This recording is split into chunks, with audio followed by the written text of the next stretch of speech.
Well, it looks as if, unless the hand of God reaches out at the 11th hour and 59 minutes, that Joe Biden is going to make it until the end of his presidential term.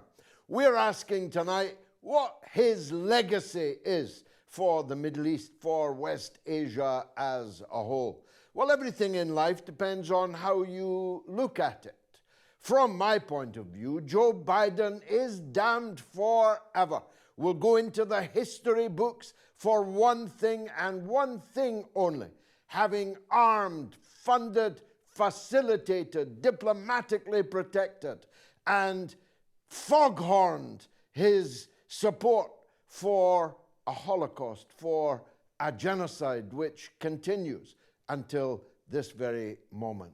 Joe Biden made it all possible. Netanyahu is a gangster and a killer, of course, but Joe Biden is a bigger gangster and a far bigger killer, because none of the murders of hundreds of thousands of people and the maiming and mutilation of hundreds of thousands more would have been possible but for Joe Biden, who said almost 50 years ago in the American Senate, if Israel didn't exist, America would have to invent it. Well, of course, the British did invent it and handed their invention over to the United States. So in that circumstance, he's not entirely wrong. They did, the empire did invent it, and it invented it for very obvious purpose: to keep the Arabs and the wider Muslim world divided and weak, the better to steal their things. An aircraft carrier,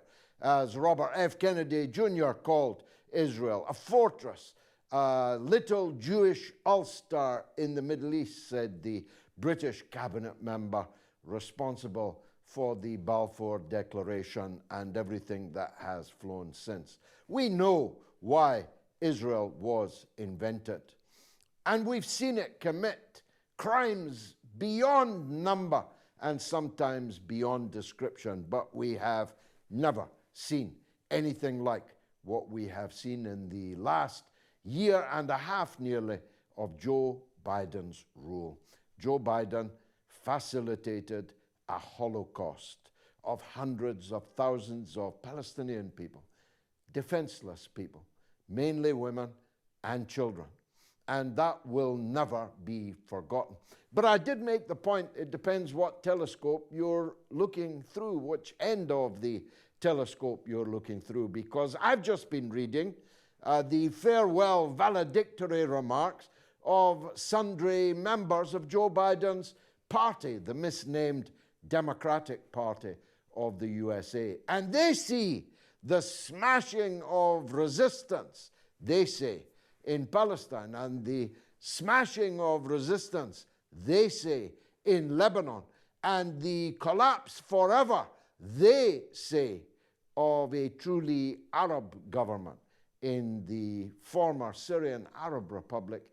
They say that's Biden's legacy, all right, and they say it as a good thing. Let me discuss with one of my most educated and eloquent American friends, Caleb Maupin, just which side of the telescope has got the scene right. It's Have It Out with Galloway.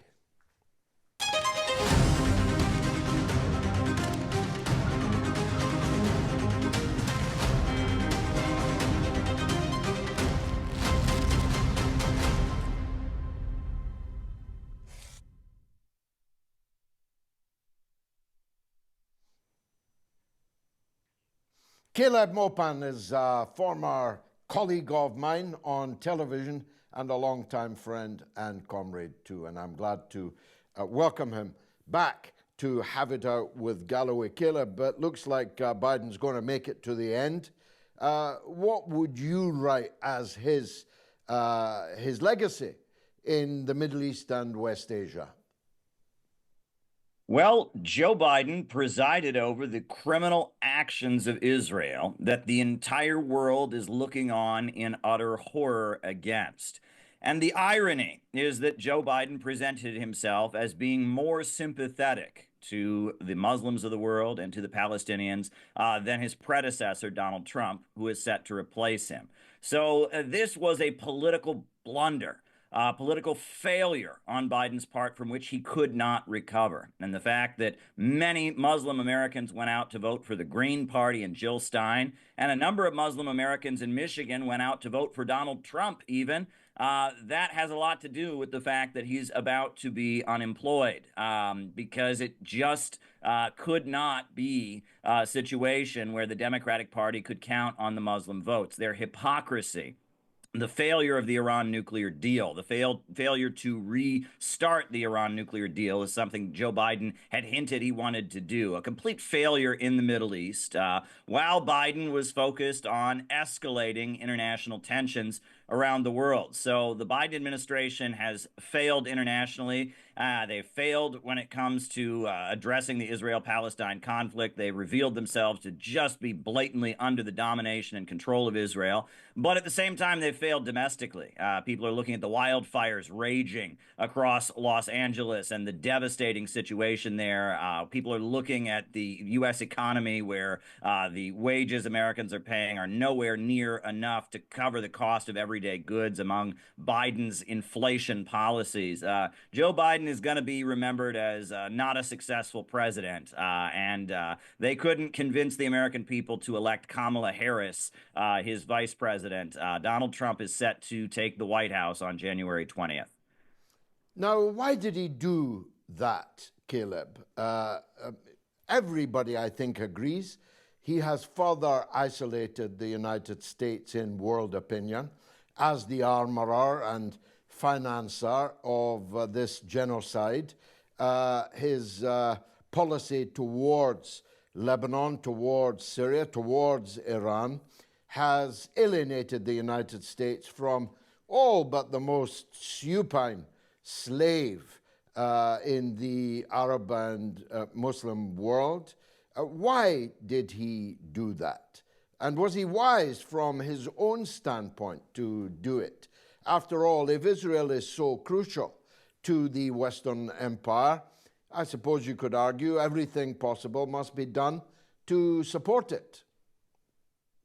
Well, when it gets down to it, Joe Biden is just a symbol of the corrupt American status quo. The Democratic Party has long been the party of the corrupt urban political machines, and that's the roots of Joe Biden's career. He's been in politics his entire life. He comes from a powerful political family. His son, Hunter Biden, has done very, very well financially. He's quite a painter, I understand. He was painting and selling these paintings for hundreds of thousands of dollars, and Joe Biden gave his son a complete unconditional pardon for all the nefarious activities that the American people have observed, cash and carry government, and Joe Biden just represents the American status quo in every way. No political bravery, no courage to say no to powerful interests, just the entrenched monopolistic power, and that entrenched monopolistic power is tied in with Israel. Israel is part of the corrupt American political establishment that has made Joe Biden a key figure in American politics for decade after decade after decade. So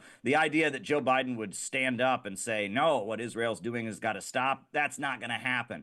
Now, what's interesting is we're being told constantly in the United States that Donald Trump is so selfish. He's so selfish. I hope that's true, because I would like to have a president who's more concerned with how he's remembered in the history books than he is with being a team player for empire. And that seems to be the real fear about what Donald Trump might be as a president. There's talk that Donald Trump is trying to be Ronald Reagan. His statements pounding the podium about returning the hostages, he's hoping that just as the Iranian hostages, the American hostages held in Iran were returned the very day that Reagan was inaugurated, Donald Trump is hoping that the hostages held by Hamas will be returned on the very day that he takes office. He's like trying to repeat history. He wants to be Ronald Reagan once again. And if that happens, Donald Trump will have that to boast about. And he will be almost indebted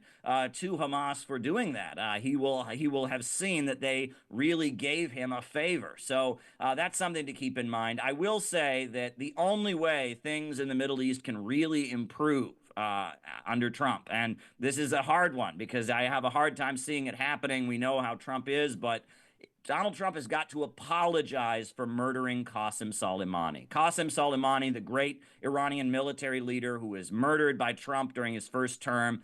Trump has to apologize for that. He has to say he was misled. He did not understand who Qasem Soleimani really was. He didn't understand that Qasem Soleimani was a heroic fighter against ISIS who had saved thousands of Christian lives in Syria on the battlefield. Donald Trump needs to come forward and say, look, I didn't understand what I was doing. I was wrong to kill Qasem Soleimani. And if Trump can take that move, that could be a step toward really improving things in the Middle East. But if I feel like that's the key thing. Trump must apologize for the murder of Qasem Soleimani. I'm into that. Let's move to the Levant, though. They're boasting that they destroyed Syria. I've just been looking at their chat. They say that this is a great achievement of the Biden presidency to put ISIS and Al-Qaeda into power in Damascus, having earlier put the Taliban back into power in Afghanistan. It's peculiar, isn't it, when these are the achievements that the Democrats actually boast about? Indeed. And what's also interesting is that Tulsi Gabbard, who the former congresswoman from Hawaii, leader of the U.S. military, has been appointed by Donald Trump to be his intelligence director. And she was on the record warning about the rise in terrorism and about the devastating consequences of the fall of the Syrian Arab Republic. And the things that she was warning about, for over a decade, they have in a lot of ways come true. And there's a lot of fear that Tulsi Gabbard could come in and challenge the regime change foreign policy establishment of the United States. And I think that's a very hopeful thing. I hope that Tulsi Gabbard is able to become the intelligence director because she has said many things over the years about how devastating regime change wars are. She's spoken about how the United States government was facilitating these dangerous biolabs in Ukraine. I hope that Tulsi Gabbard ends up, being ratified and receiving the role of intelligence director in the incoming administration. Now, she's said things about Israel that I certainly don't agree with, but the fact that she spoke about Syria in the way she did and said what no one else in the U.S. Congress had the bravery to say at the time when she was representing Hawaii, that's very inspiring to me, and I hope that we can see some real change. It's interesting because Benjamin Netanyahu, along with Javier Milei, two arch Zionist supporters, hard right, Zionist Israel supporters, they'll be attending Trump's inauguration. But people have noticed that Donald Trump has also shared information critical of Israel on his social media platforms that has spoken of Netanyahu in quite negative ways. And that among Trump's supporters, not among those who control the conservative media outlets that support Trump, but among Trump's rank and file supporters, there's a lot of hostility to Israel. To your average Trump supporter, America first does not mean Israel first. And we've seen some interesting statements from Vivek Ramaswamy and other figures where they say, okay, we support Israel, but it's not worth sending them our money. We should put America first. They don't need our tax money. They should deal with protecting their own borders. And these kind of statements are interesting, and it's appeasing the fact that the rank and file of the MAGA, Make America Great Again, America First movement that brought Trump to the White House, they don't want foreign entanglements like George Washington warned America about. They don't want permanent alliances with countries overseas, and they don't want billions of American taxpayer dollars going into foreign conflicts, whether it's Ukraine or whether it's the Middle East. Now, finally, and you may say it's hardly worth talking about, but I have an interest in it. The Democrats they went for bust. They pushed old Joe off the cliff. They put the most doltish alternative they could find, the subject of your masterful biography of Kamala Harris, which everyone should still read. They put her in. It was a big gamble. They spent, I think, $1.3 billion, even though they're a few $100 million short, I understand, in debt. Are they finished now? Might they split now? After all, this is a party without any trace of what it was supposed to be. It was, if you like, its DNA was supposed to be the blue-collar party, the working class party, the party that wanted peace, the party that wanted American jobs, and so on. It is so far from that now, rather like the British so-called Labour Party. Is it time to call it a day for the American masses with the Democratic Party? Well, it's interesting because we're hearing some Democratic Party voices saying it's time to change their strategy, that they need to stop telling American workers that they're voting against their own interest in a condescending way. They need to look into what working class values in America really are. But that said, my concern is about Inauguration Day, because we saw what happened the last time Donald Trump was inaugurated. There was a huge amount of violence in the streets of Washington, D.C., and that there are sections of the American intelligence apparatus that are hoping to weaken the Trump presidency with violent provocations. I am concerned about security in Washington, D.C. on Inauguration Day. I'm going to be in D.C., my organization, the Center for Political Innovation. We will be there engaging with Trump supporters. We have a banner of Trump and Kim Jong-un shaking hands that says, "Only peace can make America great again." We're going to engage with Trump supporters about opposing imperialism and building peace around the world. We're having an event, a reception that evening in Washington, D.C. But we're going to be there to engage with those who voted for Trump because they want peace. But I'm very concerned about what the Answer Coalition, led by Brian Becker, is planning. They have staged and got permits for a demonstration that is taking place on that day. And they say it's going to be peaceful, but we saw what happened last time Trump took office. The cars that were torched, the people that were injured, the many young people who were caught up in that and arrested. And if Brian Becker and the Answer Coalition are to be responsible, they need to cancel this demonstration. People voted for Trump because they want to make peace around the world.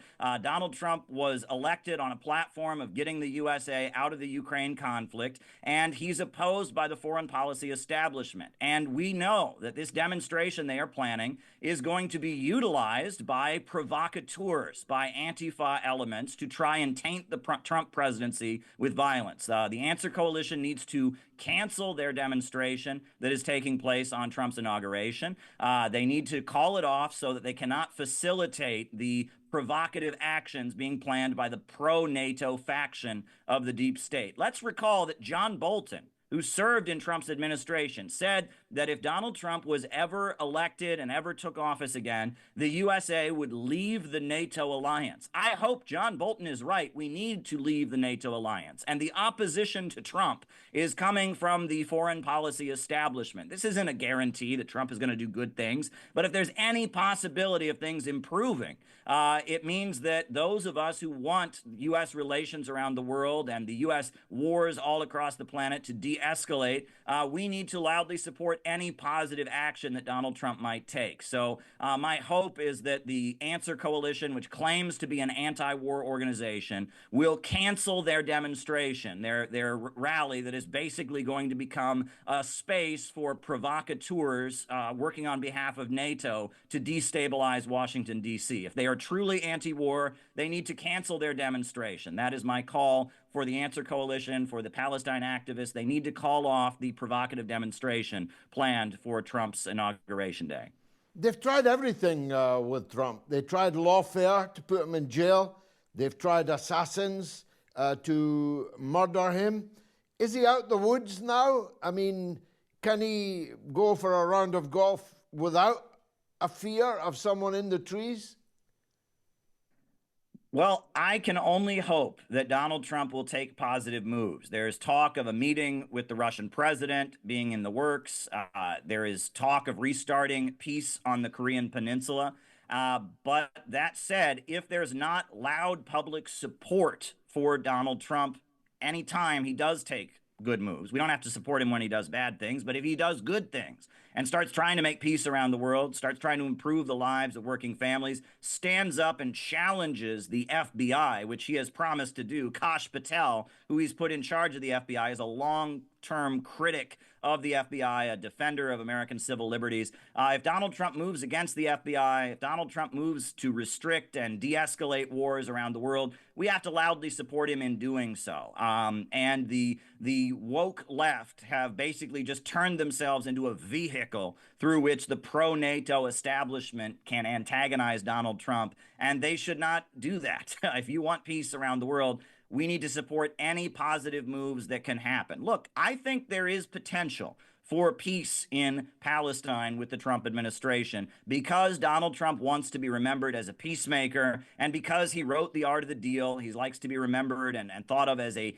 deal maker. I think there's potential for positive action from the Trump White House, even though Trump talks as if he is more pro-Israel than Biden is. I think there's potential because Trump wants to be remembered as a great leader, and a great leader would not continue to give Israel license to bomb and murder Palestinians. A great leader would move toward peace in the Middle East. Fascinating, as always. Caleb Maupin, thanks for joining us on Have It Out with Galloway. Well, now it's your turn.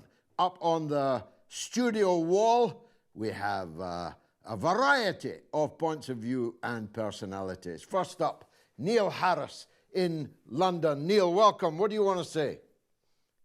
Hi, George. Yeah, I just wanted, I mean, it begs the question with Biden's legacy. I mean, he seems to be absolutely, I mean, the whole Democratic establishment is just desperate to keep wars going, you know, as long as they can, and they're pulling out all the stops, you know, including assassination, apparently, of Trump. What do you think is driving the Bidenite lashing out against Trump? And, yeah, it's a fascinating thing. I mean, I did hear RFK Jr. once talk about in his father's time, in his uncle's time, at least on paper, the Democrats were the party of the working class, the party of peace, even though they set fire to Vietnam and many other places. But on paper, they were committed to peace in the world, peaceful coexistence with the Soviet Union and so on. And it was the Republicans that were the party of Wall Street and war. Now we have a complete reversal.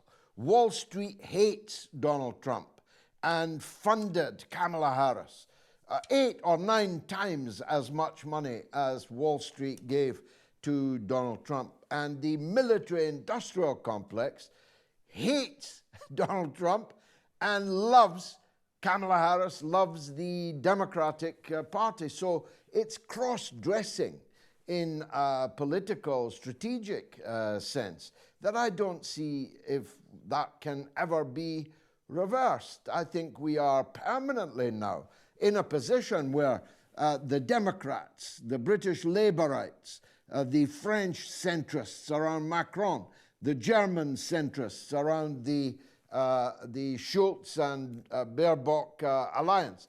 These people have effectively changed sides. They are now the parties of the securocratic state, of the military-industrial complex, of NATO, and of endless war throughout the world. Go figure.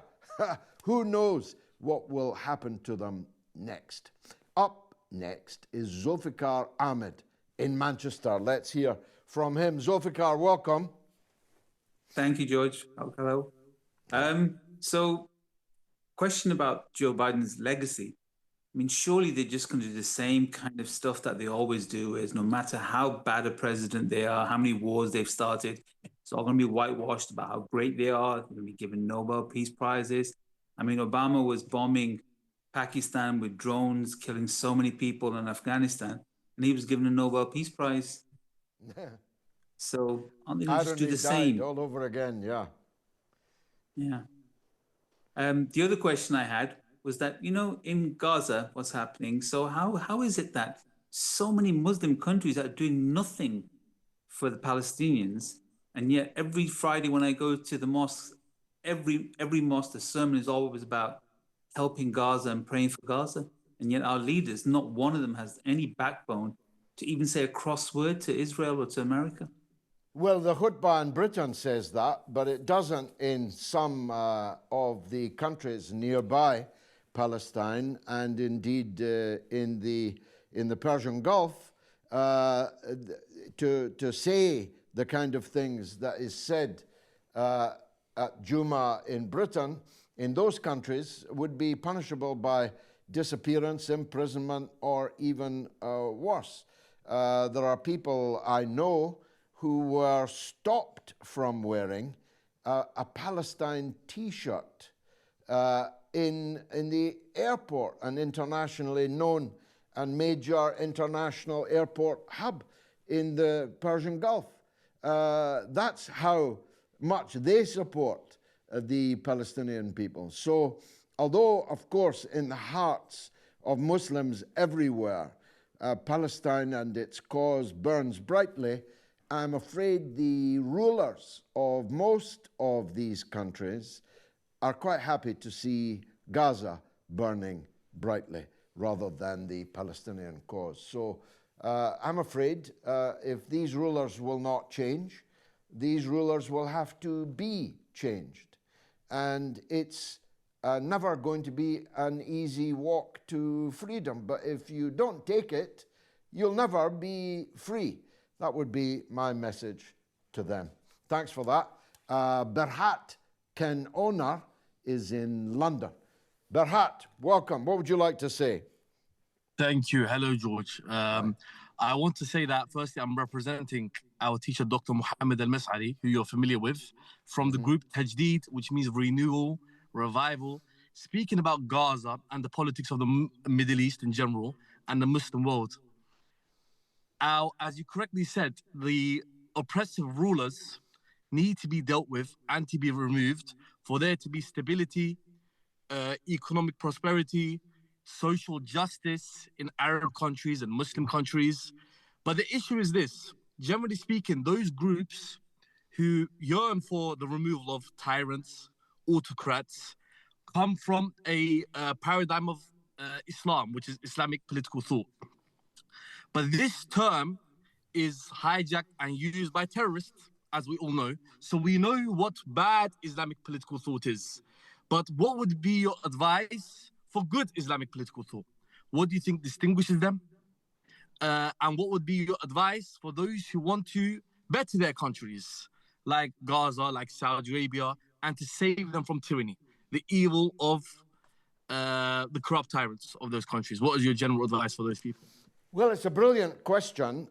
Many parts of it I'm not qualified to answer, and it would be impertinent of me to answer. But I would like to say that I value very much the quality of your question. The truth is that foreign intervention, by which I mean either British, French, American intervention in the lives and affairs of Muslim countries, I will completely reject, always, irrespective of which Muslim country is being intervened on. Even if I hate the government of that Muslim country, I will never support the empire returning, which has caused me some problems with some Muslims in recent times as well as historically. Secondly, I believe the only successful revolution in a Muslim country is one that comes from the people themselves, which does not require people to come from all parts of the world to do the fighting for them. And I'm sure that you get my point.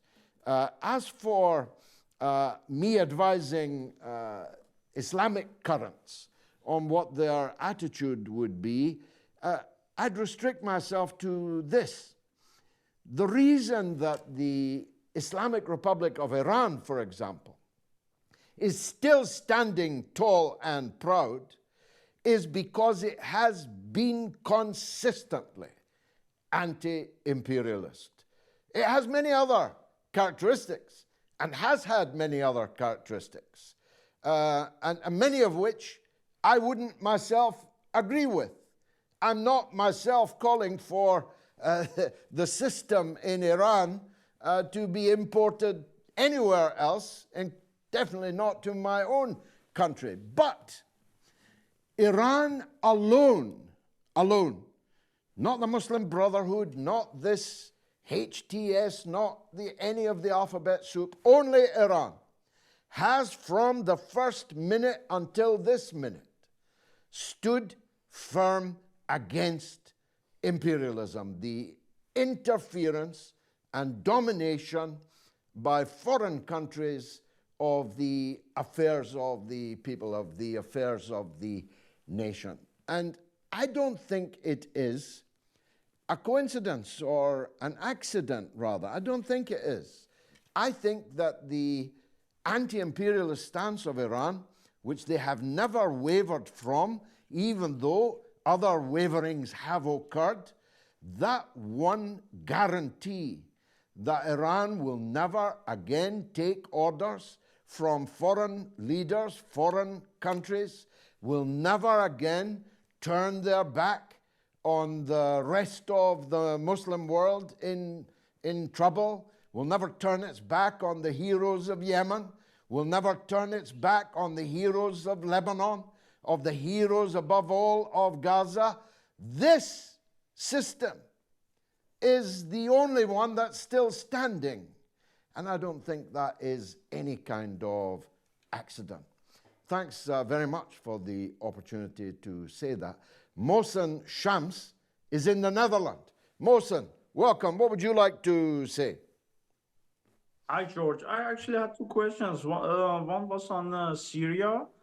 How can so many people be so blind, especially Muslims, about the new rulers of Syria, that these people actually are the lackeys of Israel? And my second question was, when do you think that the access of Israel and Turkey will start actually, because both of them are pretty expansionist powers, that they will actually clash against each other in Syria? I definitely think they will clash. I'm against Israel and I'm against Turkey, but I don't regard them as the same thing. I don't regard them as two sides of the same coin or two cheeks of the same backside. No. But the reality is that both of them played the role of hammer and anvil, which destroyed the Syrian Arab Republic. Now, as to the attitude of people to the new power, for the time being at least, in Syria, I'm not sure how enthusiastic a few weeks on such people are. It may be that I've blocked them all, so I'm oblivious, but I don't sense a crowd rushing to support the beheadings, the torture, the public lynchings, the sectarian targeting of Christians, the sectarian targeting of other minorities, Alawiyin and other. I don't sense a crowd rushing forward to defend the very people who were responsible for the horrific atrocities committed by Al-Qaeda and ISIS over the last decade and more in both Syria and in Iraq and on the streets of European capitals. I don't sense a crowd rushing forward to support them. And I think there's a great deal of anxiety amongst the regimes, including Turkey, maybe even including Israel, as to what the long-term effect will be of having the ISIS Al-Qaeda flags hanging in Damascus, in Syria, a Mediterranean country, Europe's lake. I think there are a number of aggregating concerns that might mean there's also some signs of organized resistance inside Syria itself. one shouldn't discount that.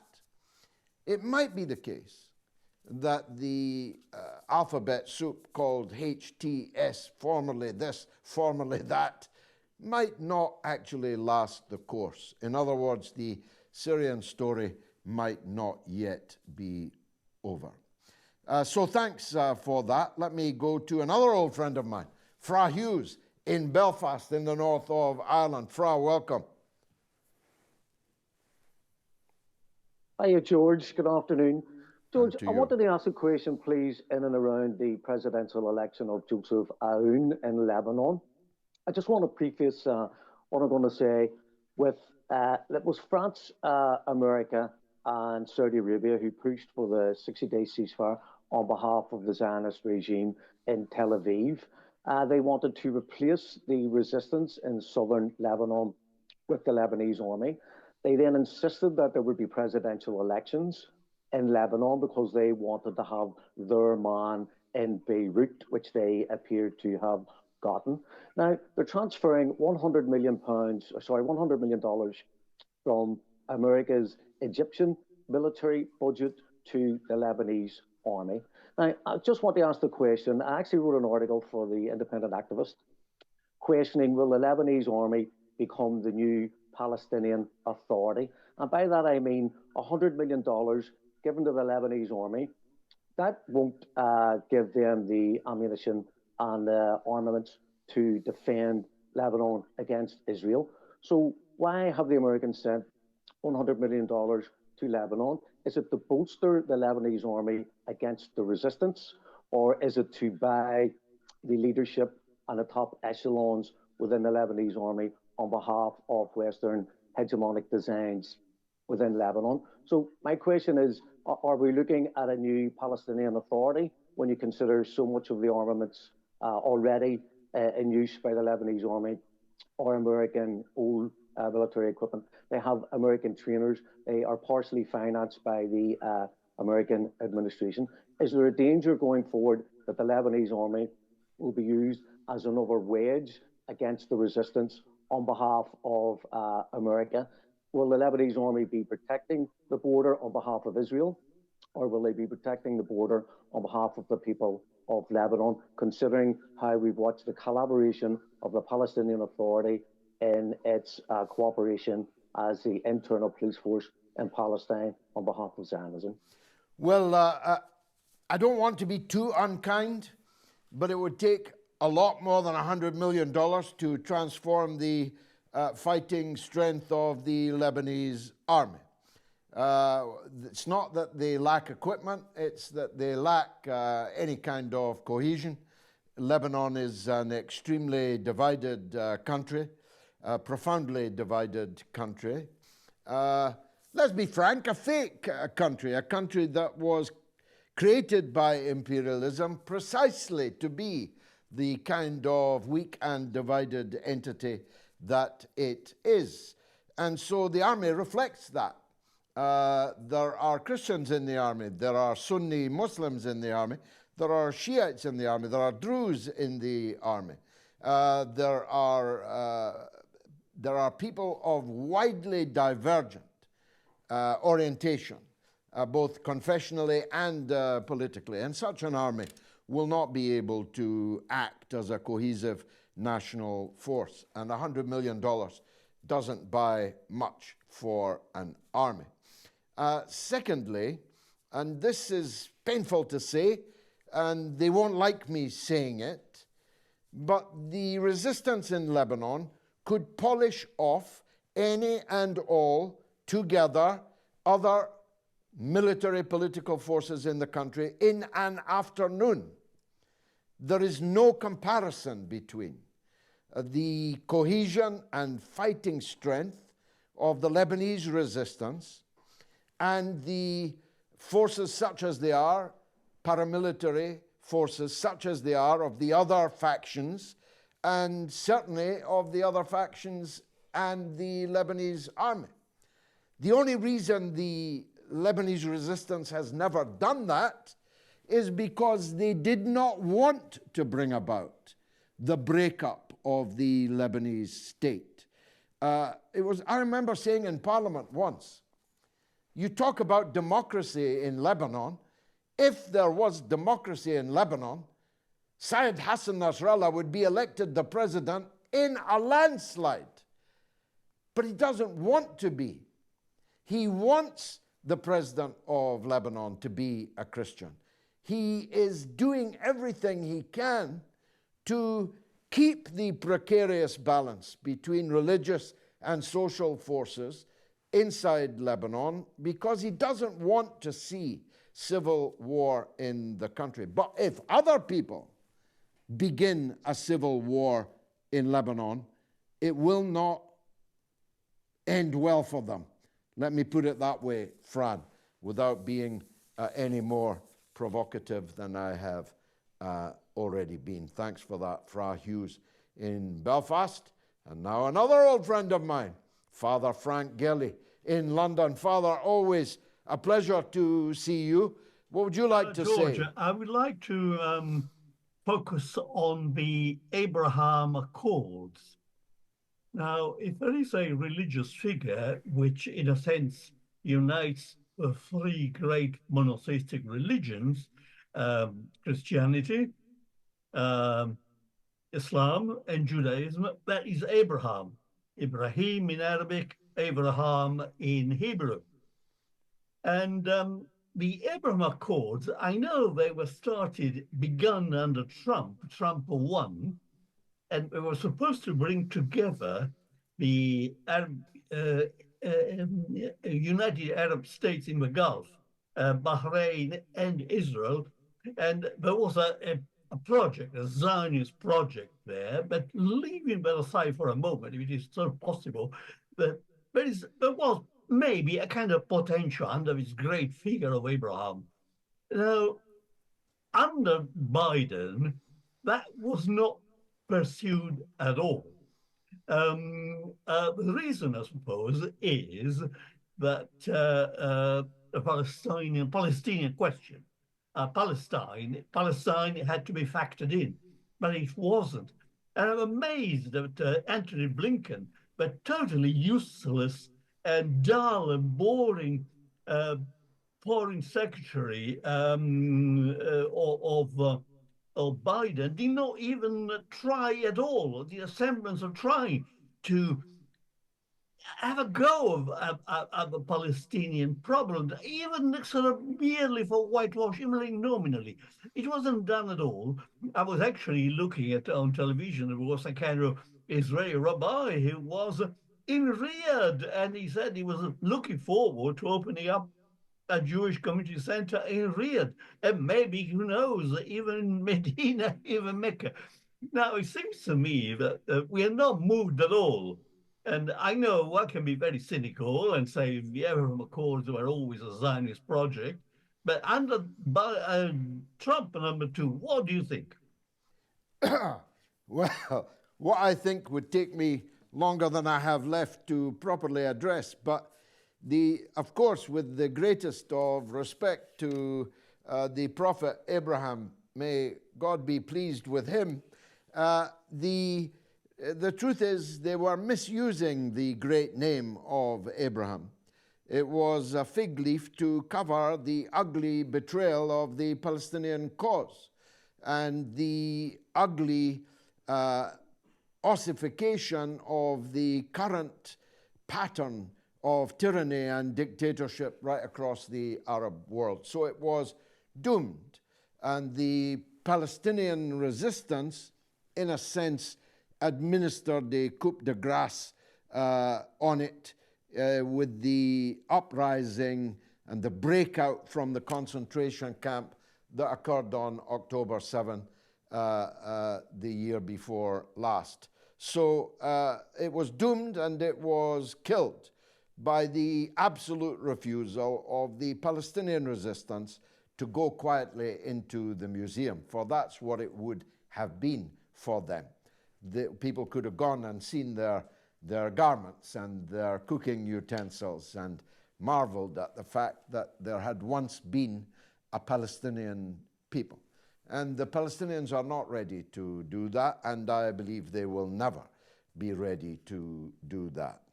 Whether there is any possibility of normalization with the Jewish people who live in the land of Palestine, my answer is I hope so.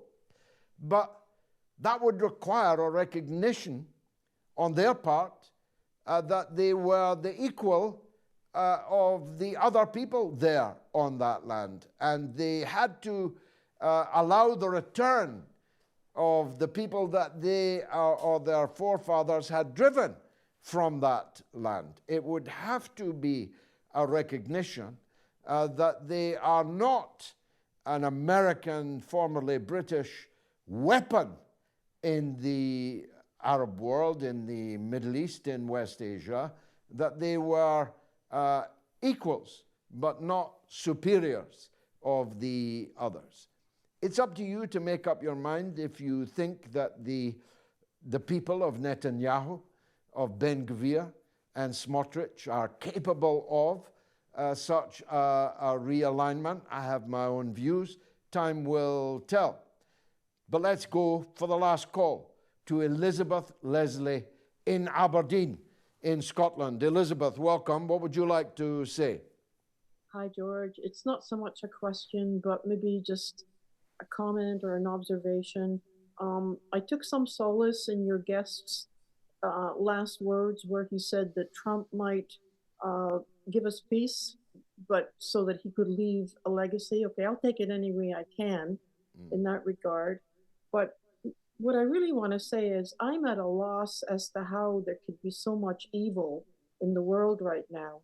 I'm actually searching for a church that will be honest about what's going on, and I'm having a problem finding one. Aren't we all? I try to put myself. We all are, Elizabeth. Trust me on that.